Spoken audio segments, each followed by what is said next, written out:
Digital marketing executive से manager कैसे बने। जी हाँ, आज हम इसी के ऊपर बात करने वाले हैं। तो hello guys, welcome back to my YouTube channel. मेरा नाम है अनीस सिन्हा और आप देख रहे हैं हैशटैग विंडो। देखिए, अभी तक आपने मुझे इंस्टाग्राम पे फॉलो नहीं किया है तो मैं आपसे रिक्वेस्ट करूंगा इंस्टाग्राम पे जाके जरूर फॉलो कर लीजिएगा, क्योंकि वहाँ पर अगर आप कोई क्वेश्चन पूछते हैं तो उसके वीडियोज़ भी आपको वहीं मिलने वाले हैं।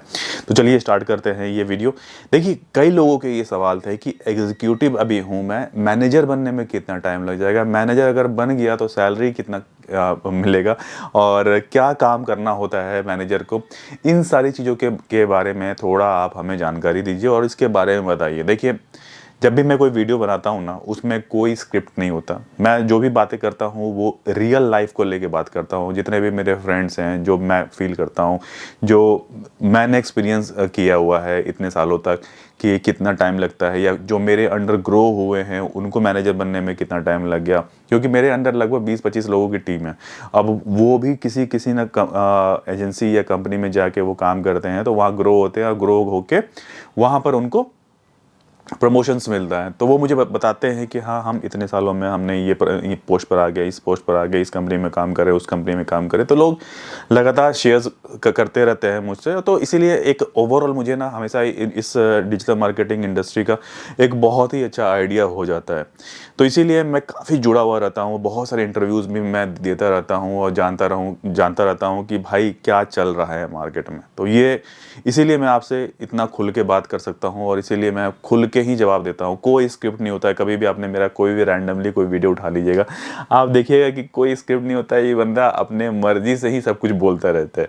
तो चलिए स्टार्ट करते हैं वीडियो। देखिए, अगर आप एग्जीक्यूटिव है, मैं मान के चल रहा हूँ 6 महीने 1 साल आपने एज ए एग्जीक्यूटिव पोस्ट पर काम कर लिया, काफ़ी अच्छा है। आपने वहाँ पर सीख लिया होगा, एसईओ सीख लिया होगा आपने, मान के चल रहा हूँ आपने एसईओ सीखा होगा, या फिर आपने साथ में एडवर्ड का थोड़ा बहुत अपने नॉलेज वहाँ पर ले लिया होगा, या फिर सोशल मीडिया का थोड़ा बहुत नॉलेज ले लिया होगा। तो एक ओवरऑल आपको एक अच्छा नॉलेज मिल चुका होगा। बट आपने एसईओ ही पर ही आपका कमांड होगा, मैं ये मान के चल रहा हूँ, क्योंकि हर लोगों का अलग अलग फोटे होता है कि किसी को किसी चीज़ में इंटरेस्ट होता है, किसी को किसी चीज़ में इंटरेस्ट होता है। आपको एक चीज़ में आपसे वीडियो पूरे फुल फ्लेज में आए स्टार्ट हो जाए तो मैं आपसे पहले ये बता देता हूँ कि अलग अलग कंपनी का अलग अलग पैरामीटर्स होता है, अलग अलग रूल्स रेगुलेशंस होते हैं। अब मैं थोड़ा सा कंपनी के बारे में बता देता हूँ कि प्रमोशंस देने के लिए क्या क्या फंडे होते हैं। देखिए, कई सारी कंपनी ऐसी होती है जिसमें कि अलग अलग डिपार्टमेंट बना दिया जाता है। जैसे कि अगर बड़ी कंपनी है तो सब कुछ एक जगह हैंडल कर पाना थोड़ा सा मुश्किल हो पाता है। तो वहाँ क्या होता है कि एक एसईओ की पूरी टीम बैठी हुई होती है, एक सोशल मीडिया की अलग टीम बैठी होती है, और एडवर्ड की अलग टीम बैठी हुई है, ईमेल मार्केटिंग की अलग बैठी हुई है, प्रेस रिलीज की टीम अलग बैठी हुई है। तो सबके पास अलग अलग काम असाइन होता है। तो आप अगर एसईओ में आपने कदम रखा है तो आप एसईओ मैनेजर बन सकते हैं, या अगर सोशल मीडिया में है तो सोशल मीडिया मैनेजर बन सकते हैं। तो इसी तरह अलग अलग डिपार्टमेंट के आप मैनेजर बन सकते हैं, जिसके अंडर आपको कुछ लोगों की टीम दी जाती है। हो सकता है 3-4 लोगों की टीम मिल जाए, हो सकता है 8-10 लोगों की टीम मिल जाए अगर बड़ी कंपनी है। तो इसी तरह बड़ी बड़ी कंपनीज है जो कि अलग अलग प्रोजेक्ट्स उठाती रहती है, और अलग अलग, जो समझ लीजिए मैंने एक पार्ले का मैंने एक प्रोजेक्ट उठाया, तो उसमें मुझे काम मिला कि आप वेबसाइट का एसईओ देखना है और सोशल मीडिया भी करना है और हमें पेड कैंपेन भी ऐड रन करना है। तो ठीक है, तो सेम काम था, प्रोजेक्ट एक था, बट अलग अलग डिपार्टमेंट में अलग अलग चीज़ें बैठ गई। तो हर का जितने भी लोगों का मैनेजर होगा वो सब, क्योंकि पूरी टीम तो जाके बैठ के मीटिंग नहीं कर सकती है 50 लोगों की, तो सब में से एक एक मैनेजर पिक हो जाता है। ये तो एक फंडा होता है। अब कुछ कंपनी ऐसी होती है जो छोटी होती है, वहाँ पर एक ही बंदे को सब कुछ काम करना पड़ता है। वो एसईओ भी कर रहा है, वो सोशल मीडिया भी काम कर रहा है, वो एज अ एडवर्ट मैनेजर भी काम कर रहा है, और अलग अलग डिपार्टमेंट का भी चीज़ें वो मैनेज कर रहा है, जिसको हम एज आप बोल सकते हो कि हाँ, प्रोजेक्ट मैनेजर की तरह वो काम कर रहा है। और कुछ काम उसे खुद भी करना पड़ता है। तो अलग अलग चीज़ें हैं। तो अब बात करते हैं कि अगर आपने एग्जीक्यूटिव है और आपको पहुंचना है मैनेजर पोस्ट पर, तो आपने एसईओ काम अच्छा सीखा हुआ है, तो वहाँ तक पहुँचने में लगभग आपको 3 से 4 साल लग जाते हैं। मैं ये क्यों बोल रहा हूँ, देखिए, एक तो सबसे पहले बात कंपनी पर डिपेंड करता है, आपका लोकेशन डिपेंड करता है, और आपका कम्युनिकेशन स्किल्स कैसे हैं। मतलब देखिए, अगर आप मैनेजर पोस्ट पर आप जाते हैं तो वहाँ पर आपको आगे वालों से कम्युनिकेट करना पड़ता है। कंपनी कंपनी कैसी है वो भी डिपेंड करता है, कि ऐसा नहीं है कि कंपनी सारी बातें इंग्लिश में ही होती है, ऐसा नहीं है, हिंदी में ही कम्युनिकेट होता है। मैक्सिमम 80 to 90% कंपनी हिंदी में कम्युनिकेट करती है, क्योंकि वो इंडिया में। बट अगर आपका प्रोजेक्ट बाहर का है, जैसे कि मैं कई सारे प्रोजेक्ट हैं जो कि मेरे यूएस के हैं, कई सारे दुबई के हैं, कई सारे यूके के हैं, तो वहाँ के क्लाइंट्स से आपको ही इंटरेक्ट करना पड़ेगा, आपको ही उनसे बात करना पड़ेगा, या फिर अपना जो रिपोर्ट वगैरह है उनको जब आप शेयर करते हैं तो आपको ही वो सारी चीज़ें उनको बतानी होती है। ठीक है, इसके लिए आपको थोड़ा बहुत इंग्लिश का नॉलेज होना ज़रूरी है। थोड़ा सा आप कम्युनिकेशन स्किल्स आपके अच्छे होने बहुत ही ज़्यादा ज़रूरी है। अगर आपके अच्छे कम्युनिकेशन स्किल्स नहीं होंगे तो आप आगे ग्रो नहीं कर पाएंगे। अगर आपको मैनेजर बनना है या फिर मैनेजर से आगे की तरफ आपको बढ़ना है, टीम लीडर बनना है, तो इसके लिए थोड़ा बहुत अपने इंग्लिश स्किल्स पे काम करना आज से ही स्टार्ट कर दीजिए।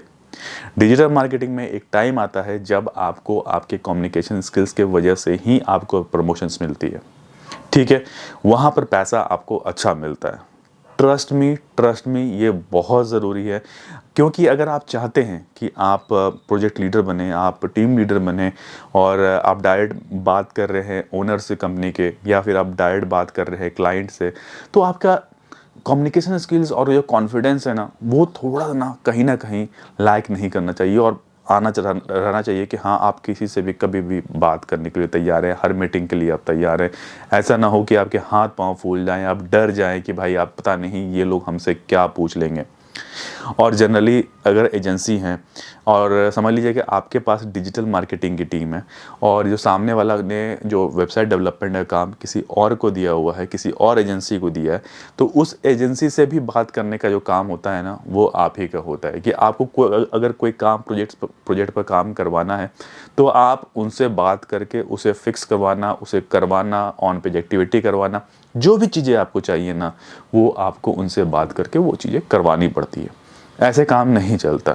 तो इसीलिए इसके लिए आपको कम से कम अपना एग्जीक्यूटिव लेवल जो आपका साल से 1.5 साल होता है, वो निकलने के बाद आपको एसीओ पर कमांड आता है, आप एसीओ के रिपोर्ट्स बनाना स्टार्ट करते हैं, आप रिसर्च एनालिस्ट की तरह काम करते हैं। देखिए, एसीओ या डिजिटल मार्केटिंग लगभग 60 से 70% जो होता है ना, वो सारा का सारा रिसर्च वर्क है, और 30 to 40% ही वो इम्प्लीमेंटेशन का काम होता है। अगर आपने अच्छा रिसर्च वर्क किया, समझ लीजिए मैं कोई प्रोजेक्ट हैंडल कर रहा हूँ और उस प्रोजेक्ट के बारे में मेरे को सारी चीज़ें मालूम है, किसका कॉम्पिटिटर कौन है, क्या कीवर्ड वो कर रहा है, किस चीज़ पर हमें टारगेट करना है, कि कहाँ एफर्ट डालना है ज़्यादा जिससे कि रिजल्ट हमारा जल्दी आ जाए, और रिपोर्ट हमें क्लाइंट को कैसे भेजना है। अगर ये सारा रिसर्च वर्क आपने एक अच्छा किया हुआ है, उस इंडस्ट्री को लेके भी आपने अच्छा काम किया है, या अगर, तो आपका काम बहुत आसान हो जाता है, क्योंकि आपको मालूम होता है कि किस कीवर्ड पर काम करेंगे तो रिजल्ट जल्दी आ जाएगा। वैसे ही कीवर्ड्स आप आगे क्लाइंट से शेयर करेंगे, और अगर अगर आगे क्लाइंट से वही शेयर करेंगे तो वो रिजल्ट भी जल्दी आपको दिख जाएगा, और दिख जाएगा तो आपकी रिपोर्टिंग वगैरह में भी आपको दम दिखेगा, आपको कॉन्फिडेंस हो जाएगा, क्लाइंट आपके साथ रिटेन करेगा। तो ये चीज़ें बहुत ज़रूरी है। जनरली क्या होता है कि अगर आपको मैनेजर बनना है तो मैनेजरियल स्किल्स भी आपके अच्छे होने चाहिए, यानी कि आप अपनी टीम को हैंडल कर सके। ऐसा ना हो कि कोई एग्जीक्यूटिव आपको घुमा के चला जाए, जब मन किया छुट्टी मार लिया, जब मन किया आपको बोला कि नहीं करूँगा काम, कर लो जो कर सकते हो। तो इस तरह के जो स्किल्स होते हैं ना, थोड़ा उसको प्यार से हैंडल करना, टीम को साथ लेके चलना, टीम मैनेजमेंट जो होता है ना, एक मैनेजर को आना ज़रूरी है। और ये स्किल्स आपके काम उसी इंडस्ट्री में रह के काम करते करते ही आता है। ऐसा नहीं होता है कि आप सोच रहे हैं कि आप मान के चलिए कि आप कहीं पर एज अ मैनेजर आप होटल इंडस्ट्री में थे, और वहाँ से उठा के आपको डिजिटल मार्केटिंग का मैनेजर बना देगा, तो क्या वो अच्छा काम कर पाएगा? नहीं कर पाएगा। अगर आप उसी इंडस्ट्री में रह के, डिजिटल मार्केटिंग की कंपनी में रह के, आप ग्रो करके आपने मैनेजर पोस्ट आपने लिया हुआ है, तो आप बट ऑब्वियस है कि आप आराम से मैनेजरियल पोस्ट हैंडल कर लेंगे। आपको मालूम होता है कि कौन सा बंदा किस स्किल्स के लिए आपके लिए बेटर है, कैसे उसे काम करवाना है, चीज़ें मालूम होती है। तो इसीलिए लगभग आप मान के चलिएगा 3 से 4 साल आपका कहीं नहीं जाने वाला एक अच्छे मैनेजर को बनने के लिए। और जिसमें जो पैकेज होता है, सैलरी होती है, बहुत ही अच्छी होती है। ना करते हुए भी आपका जो सैलरी होगा ना, 80 से 1 लाख रुपए कहीं नहीं जाता। इतना पैसा तो आपको कंपनी हंस हंस के देगी, ठीक है। इतना 1 लाख रुपए की तो सैलरी आपको मिलेगी ही मिलेगी एज ए मैनेजर। अगर आपको लगता है कि नहीं मिलेगी तो इसका मतलब है कि वो कंपनी अच्छी नहीं है, या फिर आप में ही कोई दिक्कत है कि आप इनकैपेबल हो, कि वो जो नॉलेज है वो इनकैश नहीं कर पा रहे हो, ठीक है। अगर आपके पास एक अच्छा नॉलेज है तो आप अपनी बार्गेनिंग स्किल्स से अपनी सैलरी ग्रो बहुत अच्छे से करा सकते हो, सेम कंपनी में या फिर किसी और बाहर की कंपनी से। तो अगर बस आपका नॉलेज जो है ना वो बहुत अच्छा होना ज़रूरी है। मुझे लगता है कि मैंने आपके सारे सवालों के जवाब दे दिए हैं, तो थोड़ा सा अपना कम्युनिकेशन स्किल्स पर काम करना ज़रूर चालू कर दीजिएगा आज से ही, जिससे कि आप जल्दी से जल्दी ग्रो कर पाए। आज के लिए हम बस इतना रखते हैं, फिर मिलेंगे बहुत ही जल्दी नेक्स्ट वीडियो में। अभी तक आपने इंस्टाग्राम में, फिर से मैं बोलूँगा, नहीं फॉलो किया है तो जाके ज़रूर फॉलो कर लीजिएगा। तो आज के लिए इतना रखते हैं, फिर मिलेंगे बहुत ही जल्दी नेक्स्ट वीडियो में। तब तक के लिए टेक केयर, नमस्कार।